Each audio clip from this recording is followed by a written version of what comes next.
Hello and welcome to my tutorial. Everyone wants to use a public Wi-Fi, it's free. But in part 1 we have seen how we can easily be tricked by a man-in-the-middle attack or by a fake Wi-Fi connection. However, there are still 2 more incredible ways for hackers to get sensitive info from you while you are connected in a public network, but don't worry, I'm here to explain them all to you.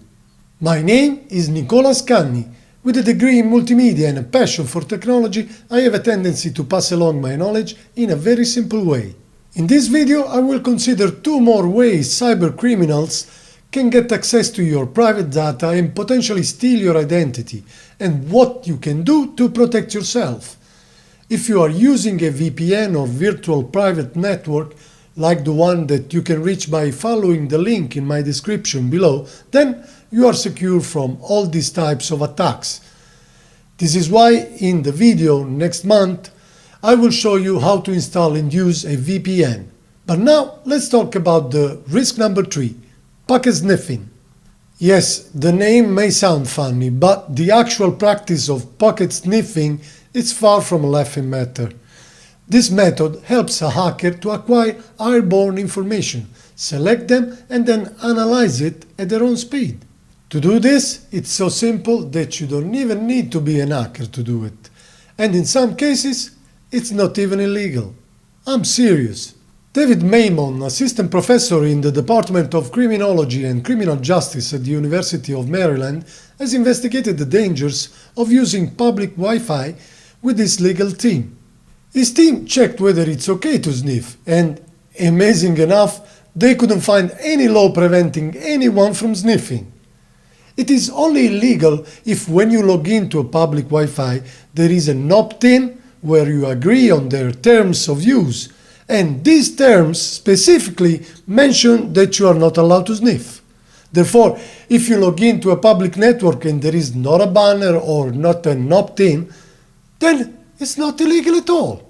A device like your mobile, for example, transmits a data packet across an unencrypted network, which can then be read by free software like Wireshark. Yes, I said it, the software is free. But it has to be, because it's a handy tool for analyzing web traffic, including, ironically enough, finding cybercriminals and vulnerability that need patching.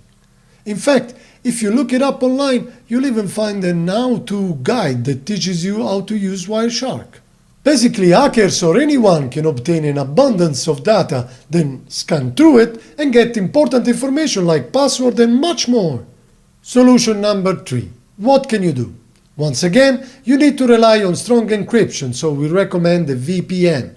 If you are not sure about that, make sure sites requiring private information use SSL TLS certificates, so look for a website with an HTTPS.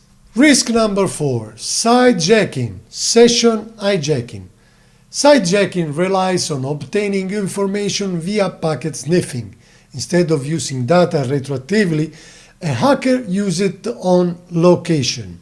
Even worse, it bypasses some degree of encryption. Login details are typically sent through an encrypted network, hopefully, and verified using the account information held by the website. This then responds using cookies sent to your device. But the latter isn't always encrypted. A hacker can hijack your session and can gain access to any private accounts you logged into. While cybercriminals can't read your password through site jacking, they could download malware that will obtain such data, even including Skype. Furthermore, they can get plenty of information to steal your identity. Just look at the wealth of data can be inferred from Facebook alone. Public hotspots are especially appealing for this hack because there is typically a high percentage of users with open sessions. The Firefox extension Firesheep demonstrated how easily site jacking can be accomplished, forcing Facebook and Twitter to require HTTPS when signing in. Solution number 4. What can you do? Again, HTTPS offers a good level of encryption, so if you really must go on site requiring personal information, do it through this secure connection. Similarly, a VPN should combat site-jacking.